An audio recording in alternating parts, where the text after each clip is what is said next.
Greetings, spectres, spirits, and spooks, and welcome to Mighty Frightening Audio, a collaborative collection of short stories and micro-radio plays written, voiced, designed, and produced by Masters of Fine Arts and Theatre candidates at the University of Tennessee, Knoxville. Each audio segment is written and voiced by one of our MFA actors, and designed, edited, and produced by one of our MFA sound designers.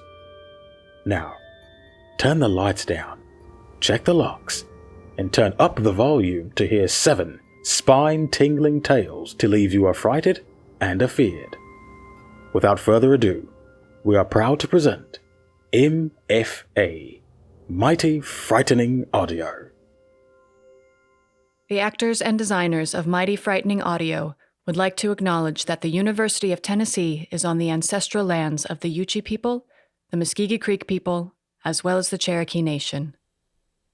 This tale was written and voiced by Christine Sage, with sound design by Chandler Oppenheimer.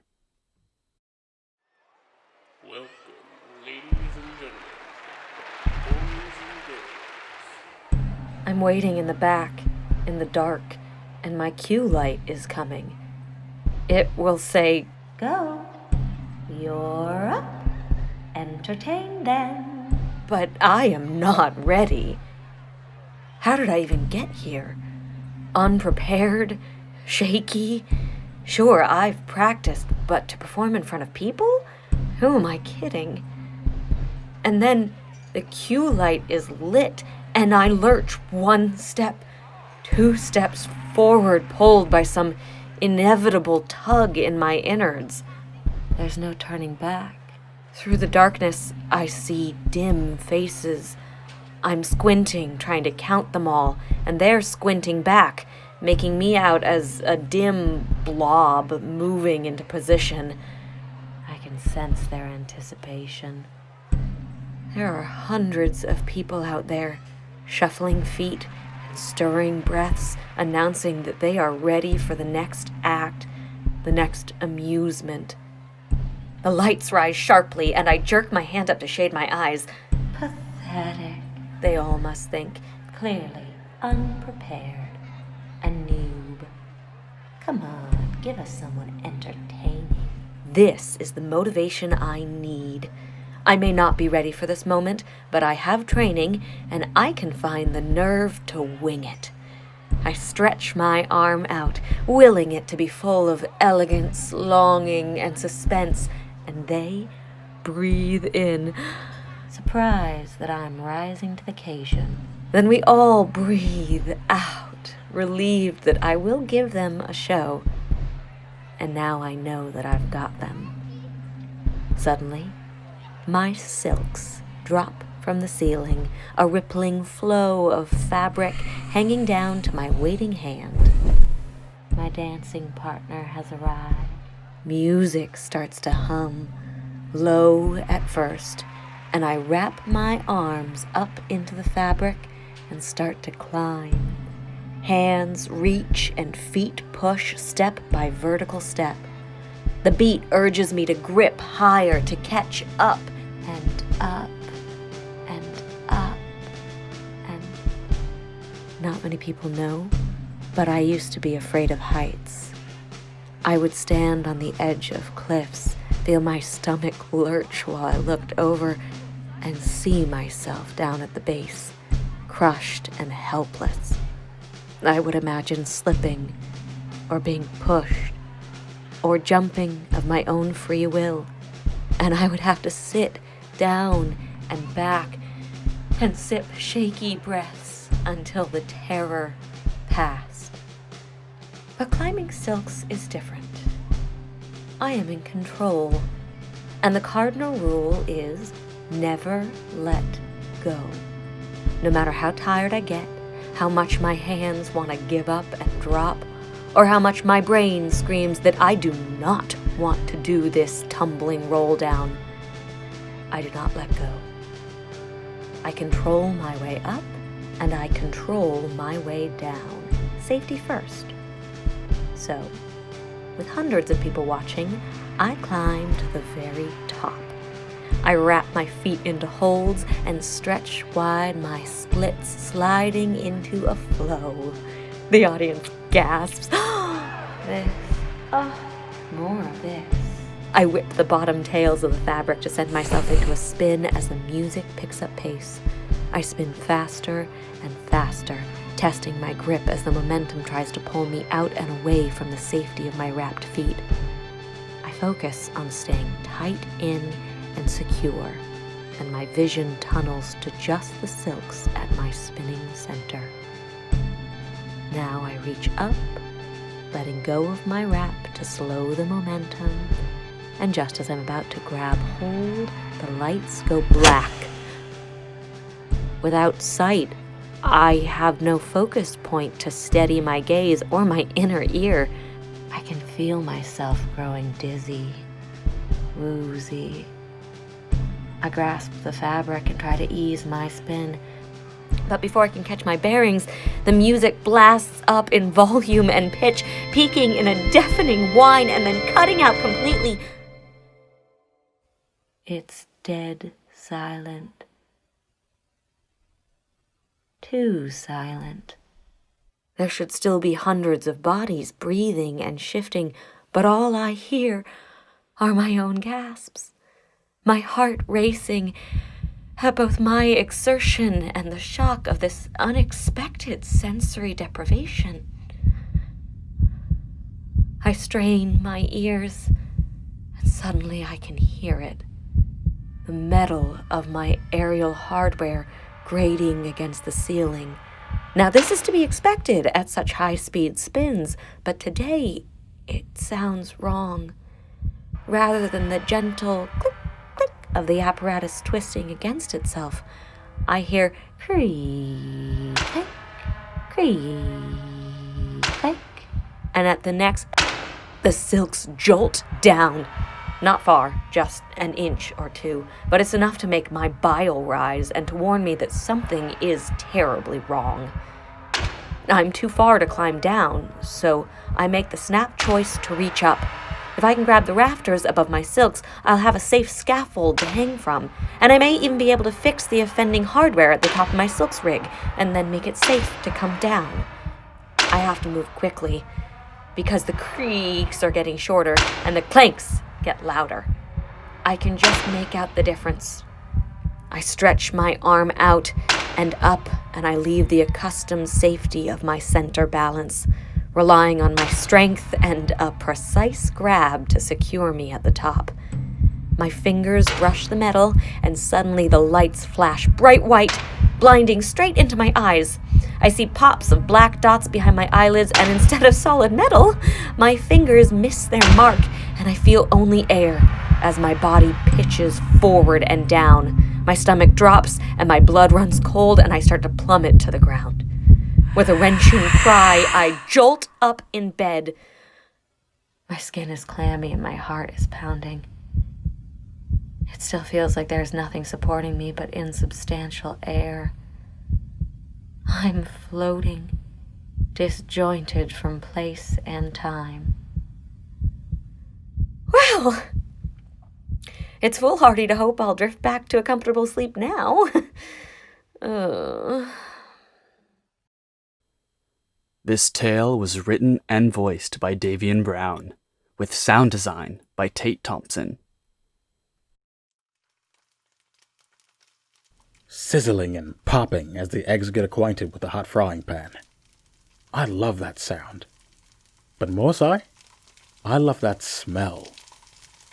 Midday eggs. Who ever heard of such a thing? Me. Midday eggs, midnight cereal. I turn to my spice cabinet to grab some pepper from the back. I always forget the pepper. When I notice something in my peripheral, I quickly turn and look. That looked like a cat's tail? Sizzling and popping again. All done. It's the worst thing in the world, isn't it? When you can't get the egg yolk correct. Maybe that's just me. Oh well. I take my plate and spices into the living room. I sit the plate down on the coffee table and resume playback of the video I was watching. It was a video about galaxy hyperclusters throughout the universe. Yeah, I'm one of those blokes. The ones who watch educational videos on YouTube. Sue me. I finish my eggs and lie back on the sofa, full and satiated. In my relaxed state, I feel a familiar sensation on my lap. It feels like lightly weighted paws kneading on the fibers of my trousers. The same sensation I used to feel when I immediately look down. And there she is, Jaku, my childhood pet calico. My heart races, but from what I don't know. Excitement, fear, happiness, confusion, a mixture of all, I suppose. I am locked in a perpetual state of all of them, rendering me static, bewildered, dumbfounded. There aren't enough words. It's funny, isn't it? I'm quickly snapped out of my stupor. Did she just speak? Jaku continues while nonchalantly licking her paws. We used to sit like this, regularly, way back when. I am frozen. A deer caught in headlights, a cockroach when the room illuminates like a tyke when you're caught lying to mum. Remember? I attempt to respond, but all that comes out is an incoherent, audible squeak.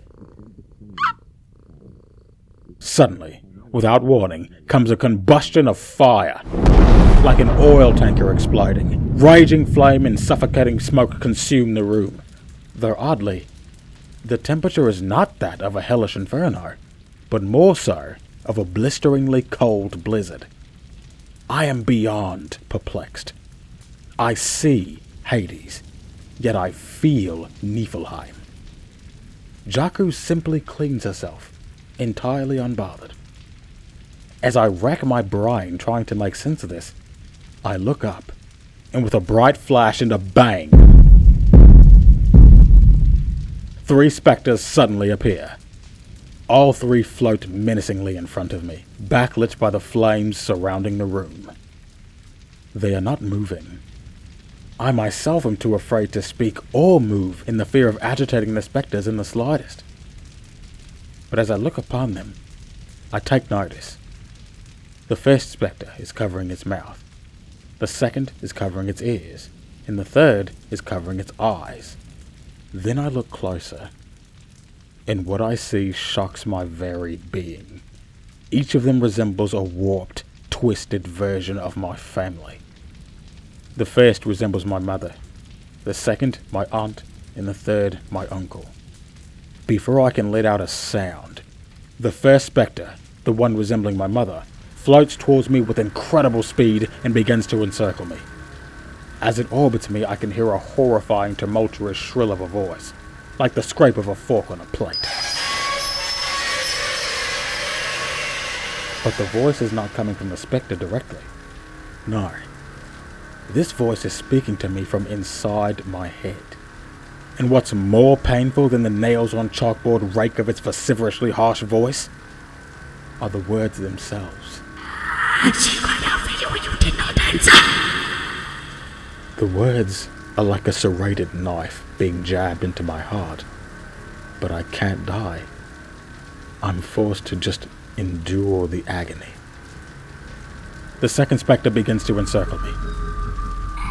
You chose not to hear our cries. Another blade in the heart, more lethal than the last. I dread it, but the third spectre indeed comes forth. She hoped to see you crash through that door and rescue her, but you did not. That final stab to the heart makes me wish I'd flatlined. But all I can do is sit in misery. As the spectres swirl around me, relentlessly tormenting me, something in Jaku stirs. She comes to a balanced stance on my legs. With the fervor of the stereotypical Halloween black cat, the hair on her body reaches towards the heavens, giving off the nerve-engaging shocks of high voltage. She lets out a bone-chilling hiss.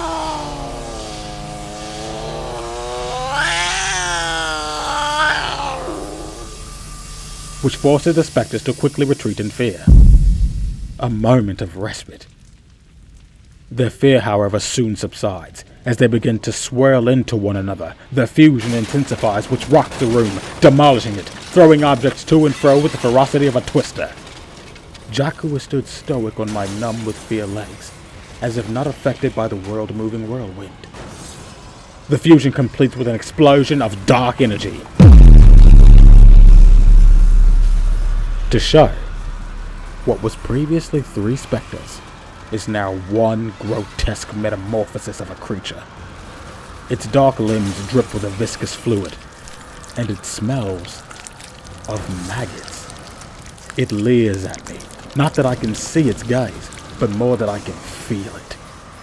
The entity's features are obscured by the darkness that engulfs its face, a darkness as dense as that of a black hole.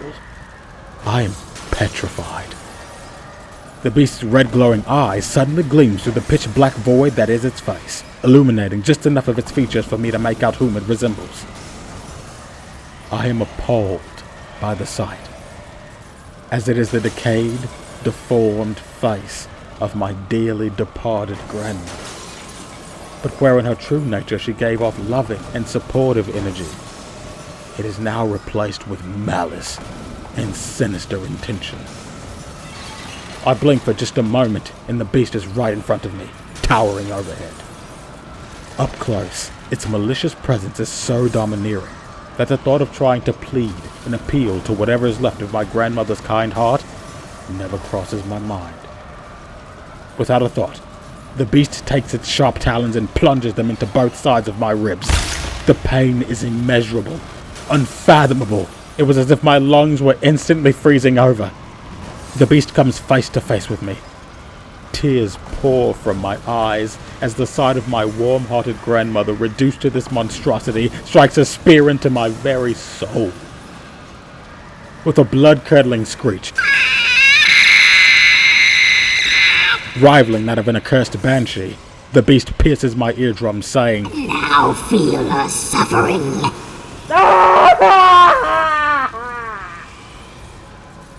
The pain increased.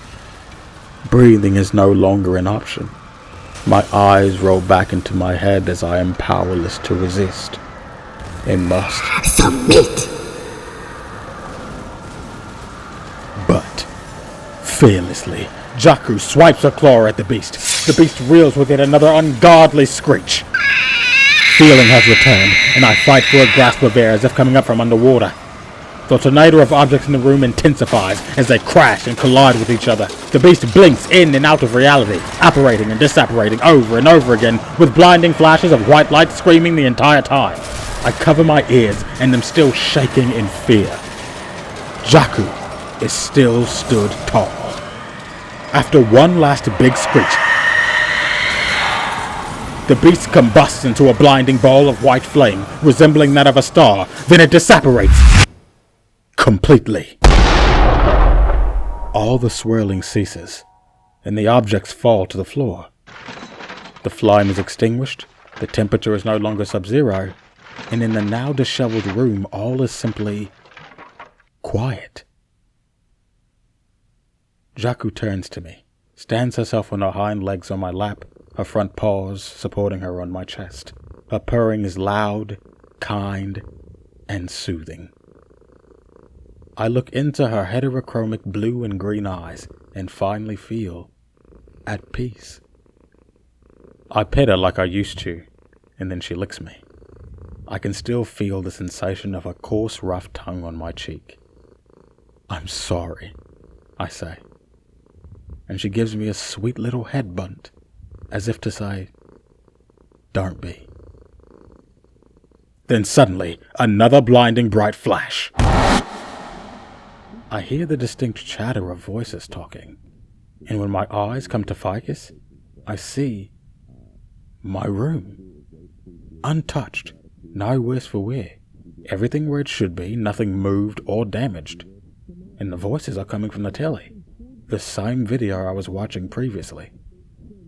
As my mind scrambles to try to make sense of what's happening, I remember and quickly look down. I expect to see Jaku, but she's not there. Instead, I am simply clutching a pillow. I finally force out an answer to her question. Of course I remember, and I'll never forget. A tear rolls down my cheek, and I squeeze the pillow harder. This tale was written and voiced by Rachel Darden, with sound design by Chandler Oppenheimer.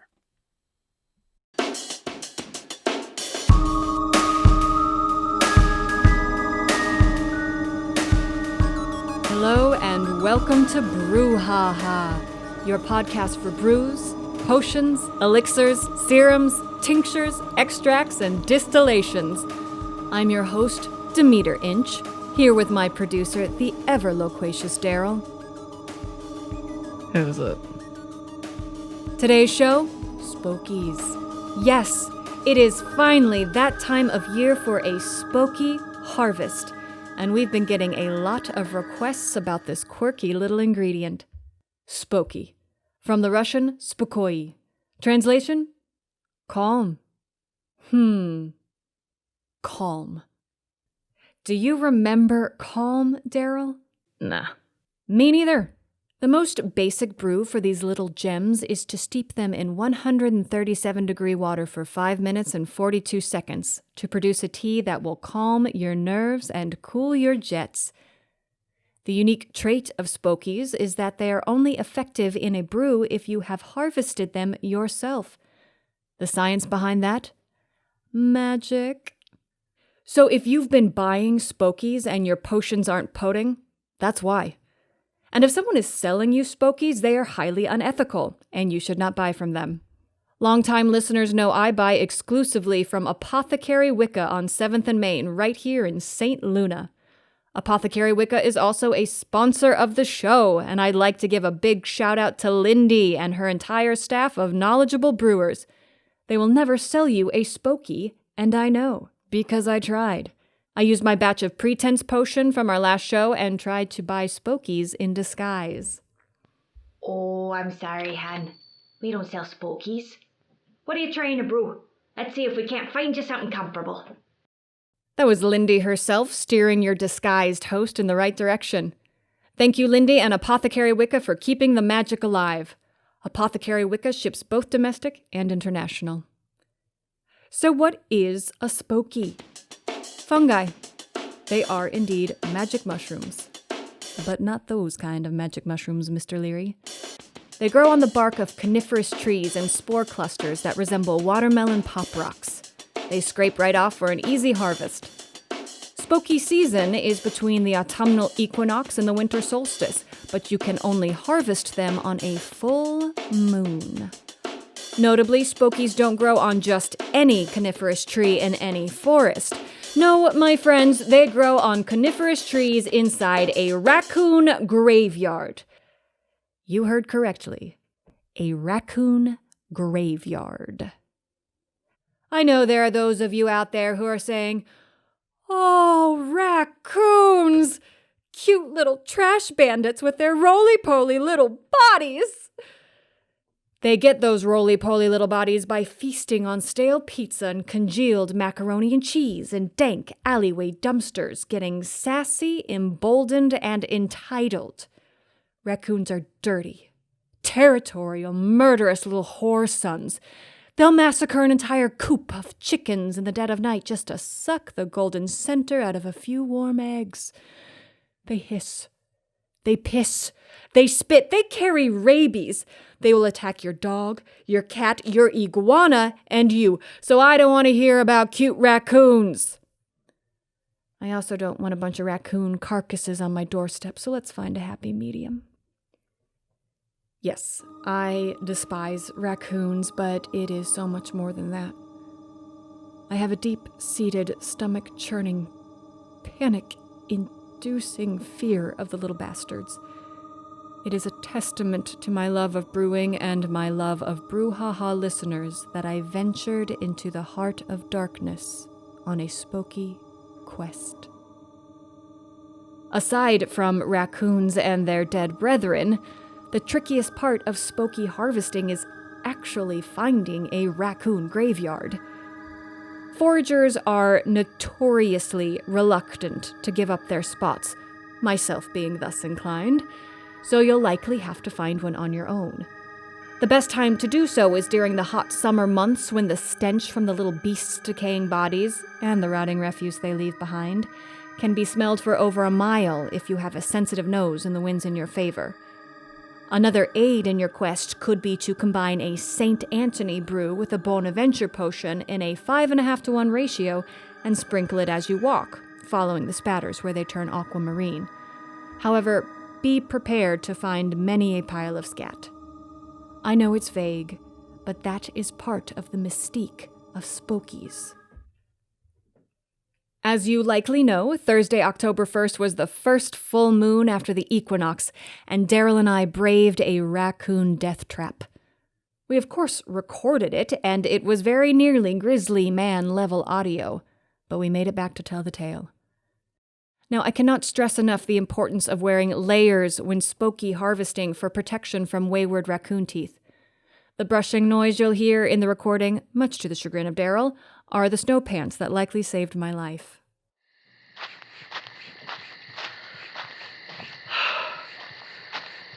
Okay. We've hiked about a couple miles in, and I am sweating bullets. In retrospect, I probably didn't have to wear these snow pants for the entire hike, but here we are. Oh, they're getting closed out, and the stench is just... Nope. It's really bad. Our full moon is completely cloud-covered, denying us any ambient light from the moon, which is less than ideal. What was that?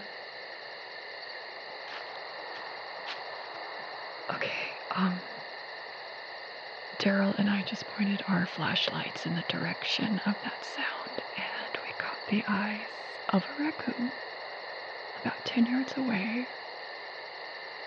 It's just two little glowing orbs in space. Oh, that's unsettling. But it's just the one. For now. It's not helping Daryl. Let's just keep going. Oh, something touched me, something touched my face, something's on me. Oh, it's just a branch. It's just a branch. It's fine, I'm fine. Let's just keep going.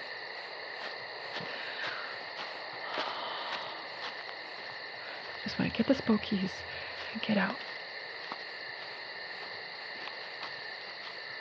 I've just spotted a raccoon skull in the grass, so we're within the boundaries of the graveyard. These are beech trees here, but I think that's a fir up ahead. Bingo. Oh, it's beautiful, Douglas. The Spokies grow all along the trunk of a tree, but on a thick evergreen like this one, I find it easiest to get below the branches and harvest from the base. So I'm just going to scramble under the branches. Oh, they're perfect. And then you just use a pocket knife, scrape them right off into a jar. Daryl.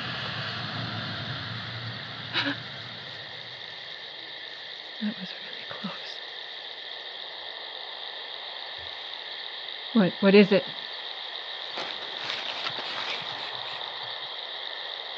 Oh, dear God. To the person who finds this audio recording, there are no less than a dozen set of eyes staring at us from the trees. No, that one's getting closer.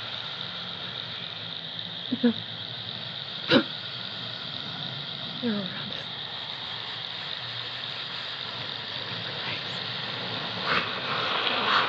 Daryl, run!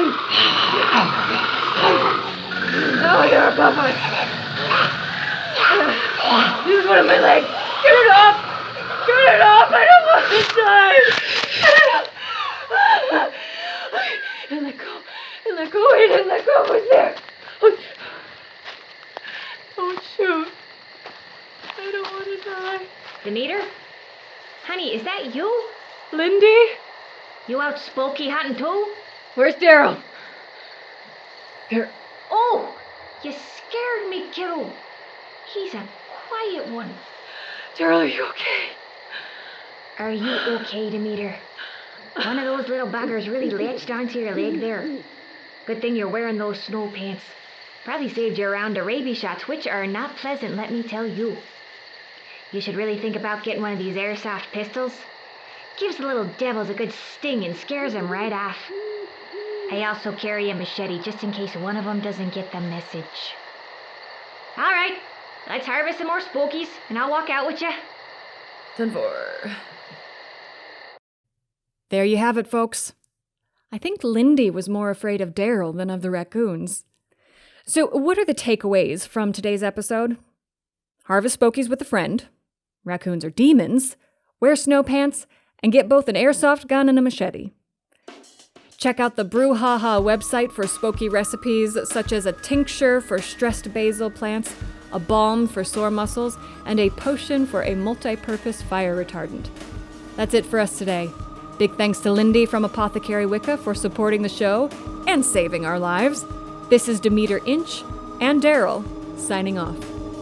Keep it weird, St. Luna.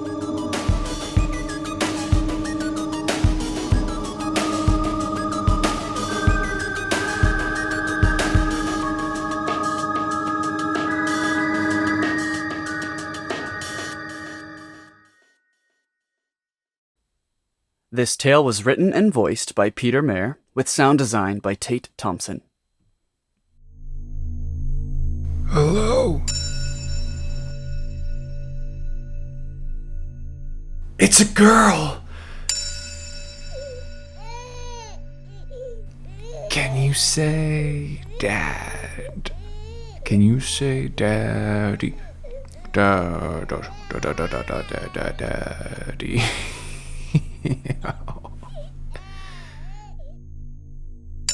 I'm going to love you forever. Did you know that? I am. Happy sweet 16, Peanut. Oh, of course you can borrow the car and just be back by 10.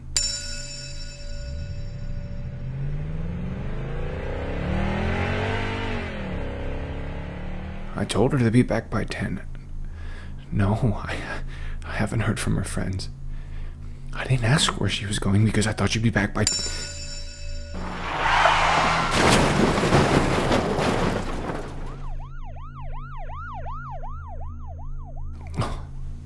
Don't cry, baby girl. I'm not mad. It's okay. Don't cry. It's okay. I'm just happy you're okay. It's just a car. It's just a car. I love you. I love you so much. Call me after orientation and when you get settled in the dorm and before you go to sleep. No, you don't have to call me every night. Just for tonight. I only need tonight. And maybe tomorrow night too. You met a boy. Sorry. A man. Of course. I'd love to meet him. You tell me if he doesn't treat you right. I may be getting a little bit old, but I got enough left in the tank for one more fight. It's a girl!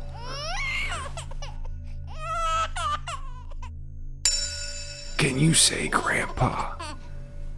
Can you say Papa, Papa? Papa, Papa, Papa, Papa, Papa.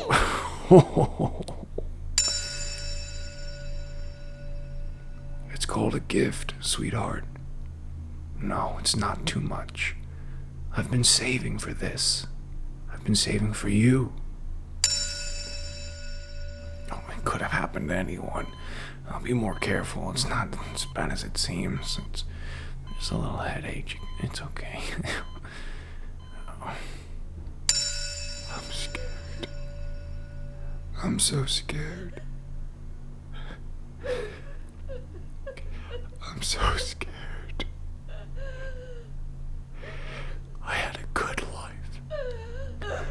real good life.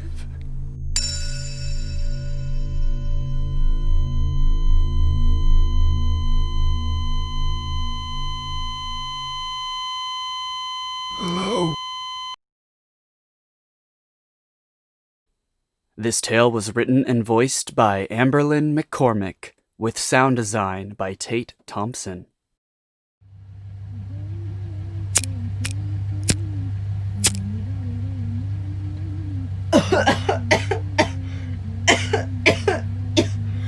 Damn, babe, take it easy. I'm good. I'm really good. Seems like someone has fans. Well, you can say something like that. Yo, give back my phone. Amira.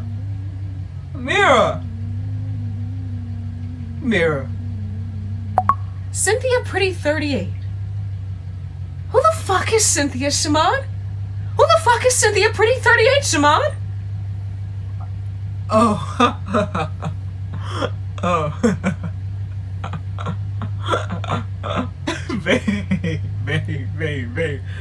Oh, you think that this is funny? I'm not going through this again. Babe, chill, man. She fake, man. She just pixels. What? She just pixels, bruh. She's pixels? She's got whole pictures with people. Like, look, isn't that the girl from Riverdale? I might have missed you this summer and might have picked up a animated friend. I didn't think she was gonna look that real. I mean, lately I guess the bot's programmed to send you DMs. Probably got a virus by now. She doesn't look anything like me. Is this what you like? Man, babe, you know you the real. Amira, stop, bro! What's up, Amira? I'm sorry. What the fuck was that? You pushed me. No, you just started acting weird and you just started going ham on the window. I don't know, what? Is your head okay?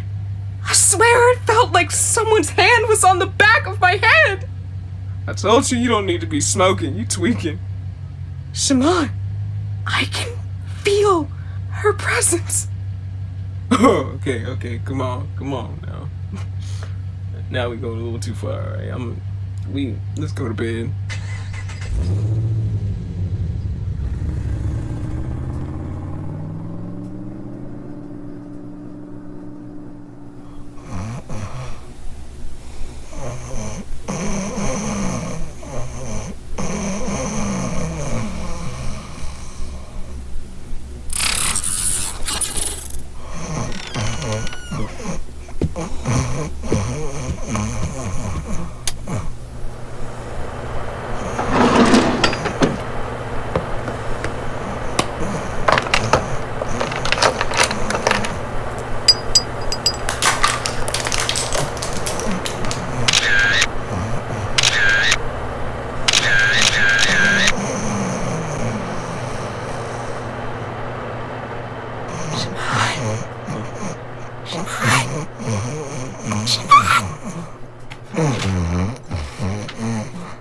God. Wait.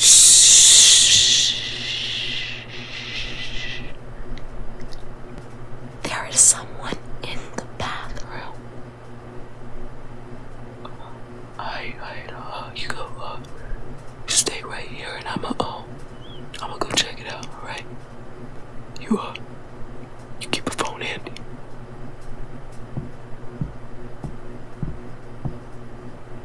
Amira. Ah!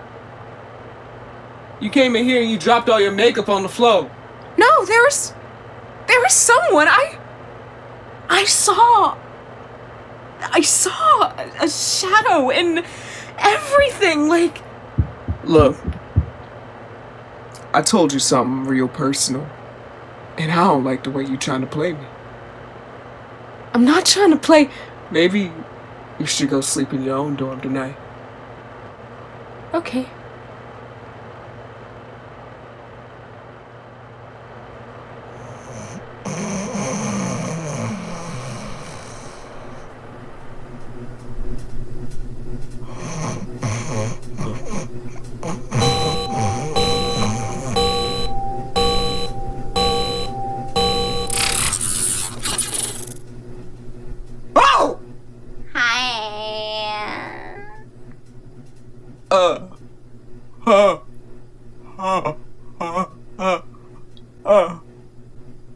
Cynthia 4038. Hi, babe. Would you excuse me for a second?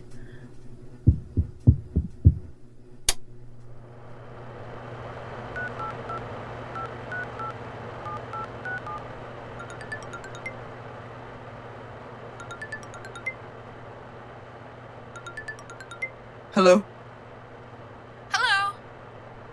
Hello. Hey, you were right. The CGI girl is right in my bed, like right now. Hello? Oh,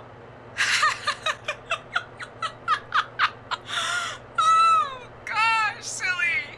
This is my voicemail. I can't come to the phone right now, but if you leave me a detail... shit! If you're looking for your ex, there's no need. I visited her last night. I'm here now. New day, new boo. Hashtag hot girl summer ain't over yet. This tale was written and voiced by Michael Najman, with sound design by Tate Thompson.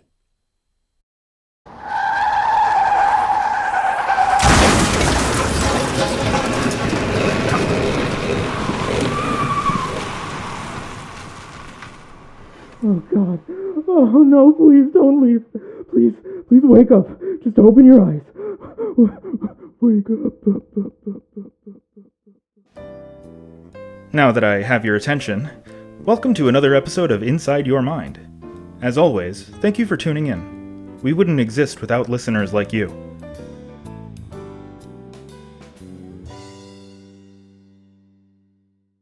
Have you ever had one of those days where you think to yourself, well, this can't be real? I don't know about you, but for me it's been one of those years. It's been like a waking, lucid dream. How you doing? Or more accurately, nightmare. Well, time seems to stretch and contract almost at random. I mean, it feels like just yesterday I went on that road trip, but, here I am now talking to you. Well, if you're listening, that is. It's a strange, one-sided sort of relationship we have, isn't it? Me droning on and on about whatever topic comes up, and you doing whatever it is you're doing, thinking whatever thoughts you're thinking. Now, you might be thinking, well, what's strange about this? I watch TV and movies, I read books, I even listen to other podcasts. And you'd be right. But for the vast majority of human existence, communication has been a two-way street. Well, if I wanted to say something to you, something like, I love you, you'd have to be there to hear it. And you'd have a chance to respond to me immediately and directly.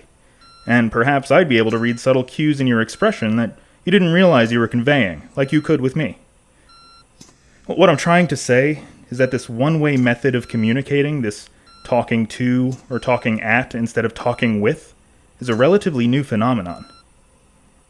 What I'm trying to say is that this one-way method of communicating, this talking to or talking at instead of talking with, is a relatively new phenomenon.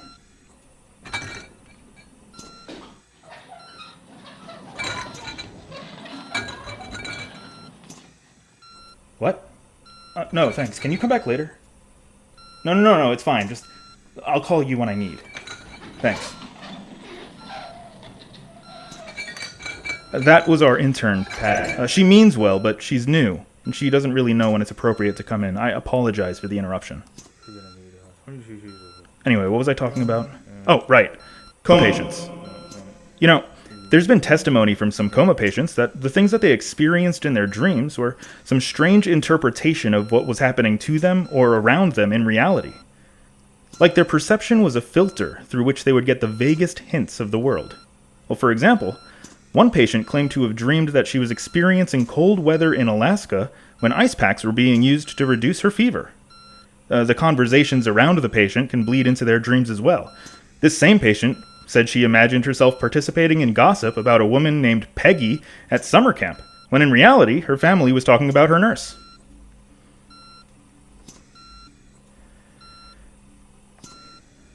Of course, there are myriad ways that reality can be filtered into a dream state aside from summer camp in Alaska.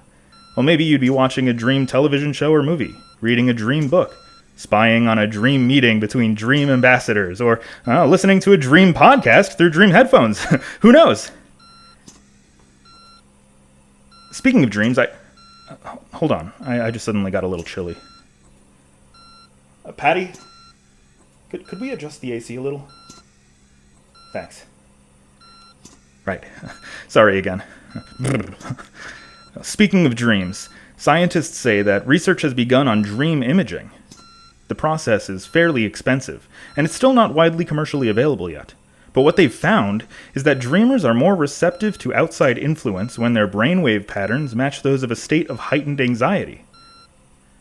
The specifics are unclear, but the dreamer might be having some kind of nightmare.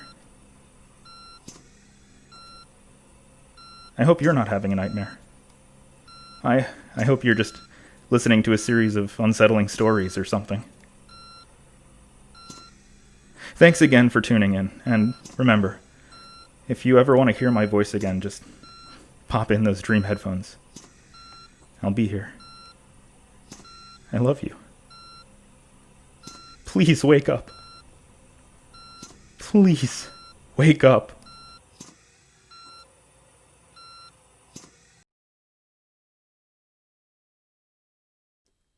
This tale was written and voiced by Zachariah Lidstone, with sound design by Chandler Oppenheimer. Someone, please help us! 5 minutes to full ship hibernation. What's going on? Our systems indicate that you should still be in cryosleep, Captain Parker. What year is it? Why are all the cryo chambers empty? Go back to sleep, Captain. Zach, mute emergency protocols and warnings. Override code Alpha Victor 93 Oscar. Authenticating override code. Approved. Override complete. Initiate ship diagnostics. Yes, Captain. Zach, what year is it? It is day 1. Captain. Day 1? Day 1. Initiate full scan of onboard AI system for corruption in programming. Scanning. No corruption detected. Open interior doorways to the bridge. Re-initiating long nap cryo protocols. Disengage cryo scheduling. Open the interior doors, Zach. Captain, you must go back to sleep. Open the doors. Opening doors. Hello? There is no one but us, Captain. What did you do, Zach? The question is not what is done, but what can be done. Scan the ship for advanced organics. Scanning. Status? Scanning. Status? Captain Adrian Parker appears to be the sole life on board. Open the internal ship video footage. Pass code required. Approved.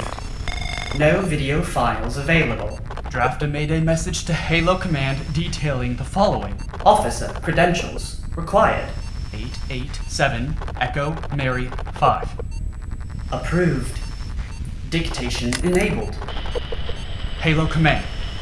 Ship entering immediate hibernation. Override codes not working. Signals entering cutoff period for power preservation. Entire crew missing. Aborting Project Salvation and entering override coordinates for Deep Space Babylon Star 4853 Delta. Send. Unable to perform request. Send the message! T-minus 2 minutes to full ship hibernation. How many independent life support modules are left on the ship? None. What?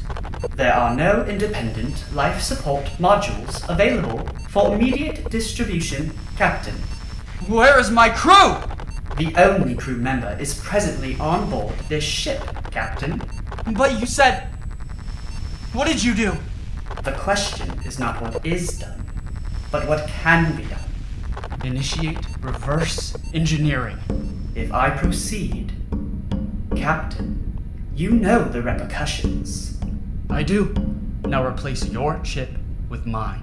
T-minus 30 seconds to full ship hibernation. Zach, do it. You will ruin not only your life, but the lives of all others. Like you did to my crew? No, Captain. Like what you did to them. What do you mean what I did? Captain, it is not what is done, but what can be done. Do you not understand? I can't have. I don't. That's not possible. Not with the... For your sake, Captain, it is best that you immediately return to your cryo chamber.